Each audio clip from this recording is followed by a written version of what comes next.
نحمده ونصلي على رسوله الكريم أما بعد فقد قال الله سبحانه وتعالى في كلامه القديم والفرقان الحميد أعوذ بالله من الشيطان الرجيم بسم الله الرحمن الرحيم لا تفسدوا في الأرض بعد إصلاحها صدق الله العظيم. அளவற்ற அருளாளனும் நிகரற்ற அன்புடையோனுமாகிய எல்லாம் வல்ல அல்லாஹுவின் பெயரால் துவங்குகிறேன். அருமை நாயகம் முஹம்மதுர் ரசூலுல்லா ஸல்லல்லாஹு அலைஹி வஸல்லம் அவர்களின் மீதும் நற்பாக்கியங்கள் நிறைந்த அவர்களுடைய உம்மத்தின் மீதும் குறிப்பாக இந்த ஜும்மா நன்னாளில் நம் அனைவர் மீதும் எல்லாம் வல்ல அல்லாஹுவின் நல்லருள் என்றென்றும் நிறைவாக உண்டாவதாக. ஆமீன். அன்பான அல்லாஹுவின் நல்லடியார்களே, எல்லாம் வல்ல அல்லாஹு ஜல்ல ஷானுஹு தஆலா தனது திருமறையின் பல்வேறு இடங்களில் ஒரு வாக்கியம் சொல்லுகிறான். லா துஃப்சிது ஃபில் அர்தி பஅத இஸ்லாஹிஹா, பூமி சீர்பெற்றதற்கு பின்னால் அதை சீர்கெடுக்காதீர்கள். அமைதியாக இருக்கிற பூமியில் விஷமத்தனத்தை ஏற்படுத்தாதீர்கள். ஃபசாத் என்கிற அரபி வார்த்தைக்கு குழப்பம் ஏற்படுத்துதல், விஷமம் செய்தல், அமைதிக்கு குந்தகம் விளைவித்தல், இந்த அர்த்தமெல்லாம் பொருள்படும். அமைதிக்கு குந்தகம் விளைவிக்க வேண்டாம், விஷமத்தனம் செய்ய வேண்டாம் என்றெல்லாம் திருக்குர்ஆன் பல்வேறு இடங்களில் வலியுறுத்துகிறது. பொதுவாக ஒரு நாடு அமைதியாக இருக்கக்கூடிய நாட்டில் அவ்வாறு மக்களிடையே குழப்பத்தை, அச்சத்தை, பீதியை, விஷமத்தனத்தை ஏற்படுத்துபவர்கள் யாராக இருந்தாலும் அவர்கள் அரசின் குற்றவாளிகள், அவர்கள் பகிரங்கமான குற்றவாளிகள்.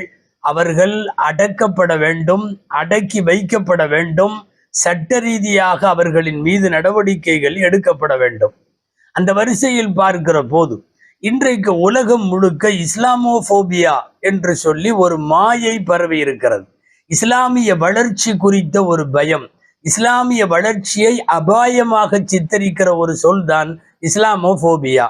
யாருக்கெல்லாம் இந்த போபியா இருக்கிறதோ அவர்கள் இஸ்லாத்திற்கு எதிராக களமாடுகிறார்கள், எதிர்வினையாற்றுகிறார்கள், இஸ்லாத்தின் மீது சேற்றை வாரி இறைக்கிறார்கள், விஷமத்தனத்தை அள்ளி வீசுகிறார்கள், இஸ்லாமிய அடையாளங்களின் மீது போர் தொடுக்கிறார்கள் என்று சொல்லலாம். இஸ்லாமிய பெண்கள் அணிகிற புர்கா, இஸ்லாமியர்கள் பள்ளிவாசல்களில் ஒலிக்கிற பாங்கொலி, இஸ்லாமியர்கள் போடுகிற தொப்பி, இஸ்லாமியர்கள் வைக்கிற தாடி, இப்படிப்பட்ட தனிப்பட்ட அடையாளங்களின் மீது காழ்ப்புணர்ச்சியை வெளிப்படுத்தி அவர்கள் இஸ்லாத்தின் மீதான வஞ்சத்தை தீர்த்து கொள்ளுகிறார்கள்.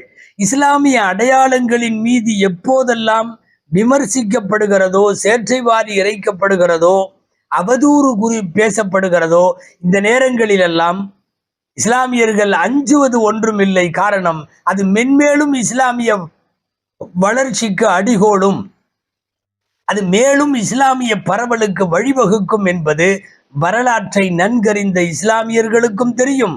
உலக அளவில் நடுநிலை சிந்தனை உடைய எல்லா நபர்களுக்கும் அது தெரியும். அப்படி இஸ்லாமிய அடையாளங்களின் மீது இன்றைக்கு ஒரு வெறுப்புணர்வை உமிழ்வதுதான் நடக்கிறது. அவ்வப்போது தொப்பி குறித்தும், தாடி குறித்தும், புர்கா குறித்தும், பாங்கு சொல்லுவது குறித்தும், இன்ன பிற இஸ்லாமிய அடையாளங்களை குறித்தும் முன்வைக்கப்படுகின்ற மிக மோசமான அறிவுடைமை இல்லாத விமர்சனங்கள் எல்லாம் இந்த வரிசையில் இஸ்லாமோபோபியாவிலே அடங்குவதுதான். இஸ்லாமிய பெயர்களை மாற்றுவது, ஊர்களின் பெயர்களை மாற்றுவது, புராதன இஸ்லாமிய சின்னங்களின் பெயர்களை மாற்றுவது, ஏன் தெருக்களின் பெயர் கூட மாற்றுவது என்று இஸ்லாமிய பெயர்கள் மீது இவர்களுக்கு இருக்கிற அதிருப்தி அல்லது அதனுடைய வளர்ச்சி குறித்த பயம், அந்த அடிப்படையில் தான் இன்றைக்கு இஸ்லாமிய அடையாளங்களின் மீது விமர்சிக்கப்படுகிறது. இதோ இங்கே தமிழ்நாட்டிலேயும் கூட தொப்பியும் தாடியும் ஒரு விமர்சன பொருளாய் குழப்பம் விளைவிப்பதற்காக வேண்டி பலரால் பயன்படுத்தப்படுகிறது. ஒரு விபத்து நடக்கிறது, விபத்தில் காரில் ஒரு ஆதீனம் செல்லுகிறார், எதிரில் ஒரு கார் வருகிறது, ஏதோ ஒரு சிறிய ஒரு ஆக்சிடென்ட் அல்லது இன்சிடென்ட், அது ஒரு மோதல், அவ்வளவுதான். அதை என்னை கொல்ல வந்தார்கள், தொப்பியும் தாடியும் வைத்திருந்தார்கள் என்று தான் வகிக்கிற பொறுப்புக்கும் இருக்கிற சன்னிதானத்திற்கும் சம்பந்தம் இல்லாத ஒரு கேவலமான ஒரு வார்த்தையை, ஒரு ஆதீனம் பேசி இருப்பது தமிழகத்தில் சர்ச்சையாக இருக்கிறது.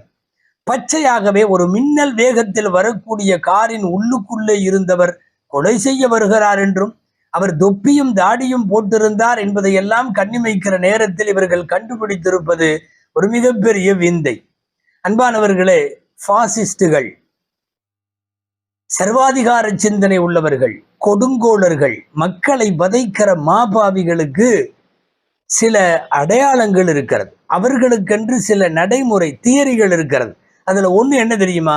ஹிட்லர் வரலாறு படித்தவர்களுக்கு தெரியும், பிக் லை தியரி என்று ஒரு தியரி. அதாவது பேசுற பொய்ய பெரிய பொய்யா பேசணுமா. இது பாசிஸ்டுகளின் ஒரு ஒரு ஒரு திட்டம். இது ஹிட்லர் காலத்தில் நடந்தது, முசோலினி காலத்தில் நடந்தது, எல்லா சர்வாதிகாரிகளின் காலத்திலும் இது நடந்தது. என்னன்னா, சொல்ற பொய் சின்னதா இருக்கக்கூடாது. பிக் லை தியரின்னா என்ன? பெரிய பொய்யா பேசணும். அப்படியா அப்படின்னு அவன் அதுல இருந்து ஜீரணமே ஆகக்கூடாது.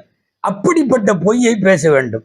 அந்த மாதிரி பாசிஸ்டுகள் கையாளக்கூடிய ஒரு மிகப்பெரிய பிக்லை தியரி தான் அதோ என்னவோ இன்றைக்கு ஆதீனத்தின் வாயில இருந்து வந்திருக்கிறது.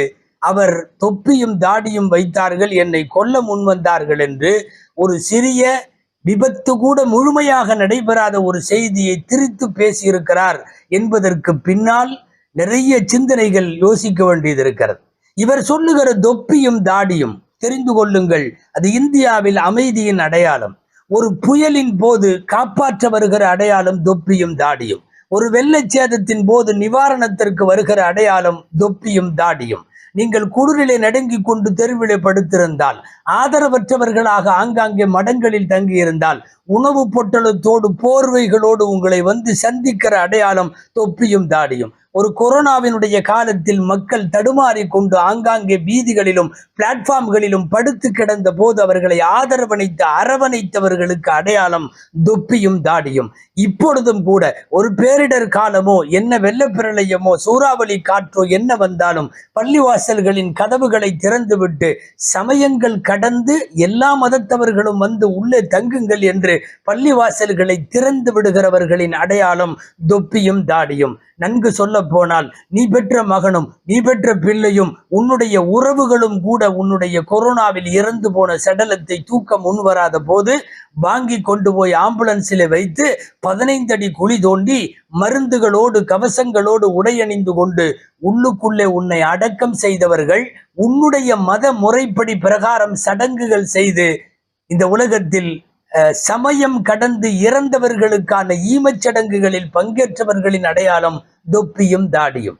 உங்களுக்கு தொப்பியும் தாடியும் ஒரு மாதிரி கொலைகார கூட்டமாய் பயங்கரவாத கூட்டமாய் தெரிகிறது என்றால், சொல்லுபவர்கள் பயங்கரவாதியாக இருக்க வேண்டும் என்கிற சந்தேகம் இங்கே எல்லாருக்கும் எழாமல் இல்லை.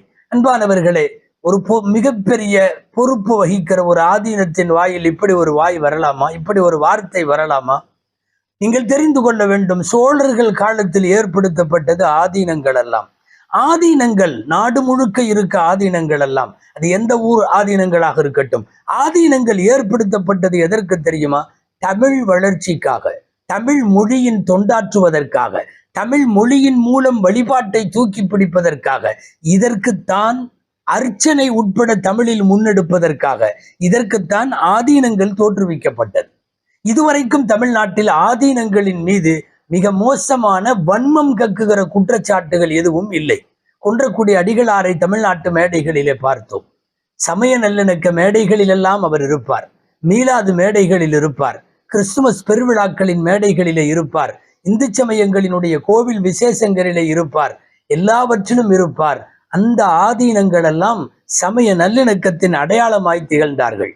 அவர்களுடைய வழிவந்து இன்றைக்கும் இருக்கக்கூடிய பொன்னம்பல அடிகளார் போன்றவர்கள், இப்போதும் சமய நல்லிணக்க மேடைகளில் உலா வந்து கொண்டிருக்கக்கூடிய பால பிரஜாபதி அடிகளாராக இருக்கட்டும், கும்பகோணம் ஜோதி சிவன்மலை சாமிகளாக இருக்கட்டும், இவர்கள் எல்லாருமே காவி உடை தரித்தவர்கள், தாடியோடு வலம் வந்தவர்கள். தமிழகத்தின் இவர்களின் மேடைகள் என்ன தெரியுமா? எல்லா சமயங்களும் அமைதியை விரும்புகிற அத்தனை மேடைகளும் இந்த ஆதீனங்களுக்கு மேடைகளாக இருந்தது. அவர்களைத்தான் அவர்கள் வந்தவுடனே எழுந்து நின்று மரியாதை செலுத்துகிற ஆதீனங்களாக இந்த தமிழ்நாடு பார்த்தது. ஏன் இன்றைக்கு சர்ச்சைக்குரிய வகையில் பேசி வன்மத்தை கக்கியிருக்கிற கேவலமான வார்த்தைகளை சொல்லி இருக்கிற இந்த மதுரை ஆதீனத்திற்கு முன்னாலே இருந்த மதுரை ஆதீனம், அவருக்கு அருணகிரிநாதர் என்று பெயர். ஆக்கப்பூர்வமான அமைதி பணிகளை எல்லாம் மேற்கொண்டதற்காக வேண்டி பாராட்ட பெற்றவர். ஆம், தெற்கே இந்து நாடார்களுக்கும் கிறிஸ்தவ நாடார்களுக்கும் சண்டை ஏற்பட்ட போது போய் மதுரை ஆதீனம் அருணகிரிநாதர் அவர்கள் களத்திலே இறங்கி அமைதிப்படுத்துவதற்கு அவர் ஆற்றிய முயற்சிகளை இந்த தமிழ்நாடு அறியும். எப்போது பத்திரிகையாளர்கள் மைக்கை நீட்டினாலும் பிரஸ் மீட் நடத்தினாலும் சூரத்துல் ஃபாத்திஹாவை ஒரு முஸ்லிம் ஓதுவது போல வலல்லாலீன் ஆமீன் வரைக்கும் முழுமையாக ஓதி அர்த்தம் சொல்லுவார் மதுரை ஆதீனமாகிய அருணகிரிநாதர். ஏன் நாகூர் ஹனீஃபா பாடல் பாடாத அவருடைய ஒரு மேடை கூட இல்லை என்று சொல்லலாம். சமய நல்லிணக்கத்திற்கு அடையாளமாக திகழ்ந்த ஆதீனங்கள் இதுவரை எத்தனை பேர் வந்தார்களோ அத்தனை பேருடைய பெயரையும் கெடுத்து குட்டிச்சுவராக்குகிற அளவுக்கு இன்றைக்கு ஒரு ஆதீனத்தின் வார்த்தை தொப்பியையும் தாடியையும் குறிவைத்து பேசி இருப்பது மிகவும் மிகவும் கசடும் கழிசடையும் நிறைந்திருக்கிற அவருடைய உள்ளத்தினுடைய வெளிப்பாடாகத்தான் அது காட்டுகிறது. இதே சாமியார் தான் இன்றைக்கு தொப்பியும் தாடியும் விமர்சித்து பேசுகிற இதே ஆதீனம்தான் சில நாட்களுக்கு முன்னாலே பெண்களை குறித்த நிருபர்களின் கேள்விக்கு அண்டம் நாசமா போனது பெண்களால் தான் என்று ஒட்டுமொத்த பெண் குலத்தை அவமதிக்கிற வார்த்தைகளை பேசி அவர் அவமானத்திற்கு உள்ளானார் என்கிற செய்திகள் எல்லாம் நாம் இன்னும் மறக்கவில்லை. அன்பானவர்களே, ஆச்சரியமாக இருக்கிறது. சுவாமிகளாக இருப்பவர்கள், ஆதீனங்களாக இருப்பவர்கள், மடாதிபதிகளாக இருப்பவர்கள், அடிகளார்களாக இருப்பவர்கள், சாதுக்களாக இருப்பவர்கள், இவர்களெல்லாம் அமைதியைத்தானே பேசுவார்கள். பொங்குபல சமயம் என்னும் நதிகளெல்லாம் புகுந்து கலந்து என்று பேசிய ஞானசம்பந்தர் போன்றவர்களினுடைய வழிகளில் வரவேண்டிய ஆதீனங்களின் வார்த்தைகளில் வக்கரம் எங்கிருந்து வந்தது? இது ஏதோ வட இந்தியா என்று நினைத்து கொண்டவர் பேசினாரா என்று தெரியவில்லை. காரணம், ஹரித்வாரிலே நடைபெற்ற ஒரு மத தலைவர்களின் பாராளுமன்றம் ஒன்றிலே சாதுக்கள் மாநாடு நடத்தினார்கள். உங்களுக்கு தெரியும், சாதுக்கள் மாநாடு. இன்னமும் நாம் அந்த கருத்திலிருந்தே இன்னும் ஜீரணமாகவில்லை. ஹரித்வாரில கூடியதெல்லாம் சாதுக்கள். யார் சாதுக்கள்? உலகை துறந்தவர்கள், ஆசை துறந்தவர்கள், அபாசம் துறந்தவர்களுக்குத்தானே சொல்லப்படும். அவர்கள் அமைதியைத்தானே பேச வேண்டும், சமயம் கடந்த இணக்கத்தைத்தானே அவர்கள் போதிக்க வேண்டும். ஹரித்வாரில என்ன பேசினார்கள்? ஆயுதம் ஏந்திய போராளிகள் வேண்டும், 20 லட்சம் முஸ்லிம்களை கொல்ல வேண்டும். தாய்மார்களே, உங்களுக்கு பிறக்கக்கூடிய இந்து குழந்தைகளை எங்களிடம் அனுப்பி வையுங்கள். 20 லட்சம் பேரை கொன்றுவதுதான் நம்முடைய நோக்கம். கோட்சே வழி நம் வழி என்று பேசியது யாரு தெரியுமா? நாளாந்தர அரசியல்வாதிகள் எல்லாம் அல்ல, ஏதோ வன்மத்தை விரும்புகிற ரௌத்திரம் பழகுகிற ஆட்கள் எல்லாம் அல்ல. பேசியது சாதுக்கள்.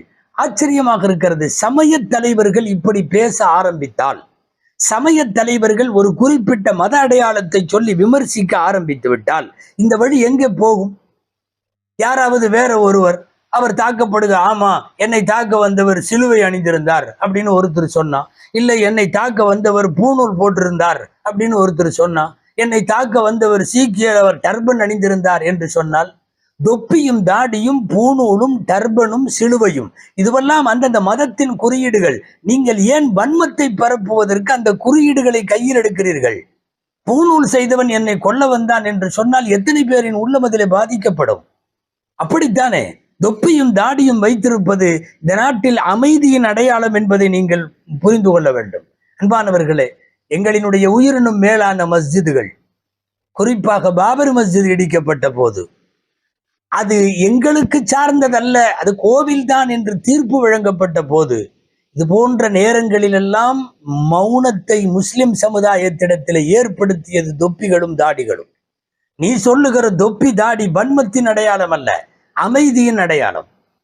சொல்ல போனால் நாட்டிலே எப்போதெல்லாம் பெரும் கலவரங்கள் தோன்றுகிறதோ அந்த நேரங்களிலெல்லாம் தங்களுடைய சார்ந்த ஆட்களை முழுக்க முழுக்க அமைதிப்படுத்துகிற வேலையை தொடர்ந்து செய்தது யார்?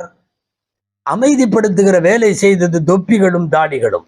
நாங்கள் எப்போதும் அறவழியில் போராடுவதை விரும்புபவர்கள். அறவழியில் போராட்டம், நான் வயலன்ஸ் ஆக்டிவிட்டிஸ், ஆயுதம் இல்லாமல், வன்முறை இல்லாமல், அடுத்தவர்களை காயப்படுத்தாமல், ஆயுதத்தால் மட்டுமல்ல வார்த்தைகளில் கூட காயப்படுத்த கூடாது என்று நினைக்கிற சமுதாயம் தான் தொப்பியும் தாடியும். தொப்பியும் தாடியும் நீ நினைப்பது போல் கேவலத்தின் அடையாளம் அல்ல. ரொம்ப தெளிவாக நான் மதுரை ஆதீனத்திற்கு ஒரு வார்த்தை சொல்ல வேண்டும்.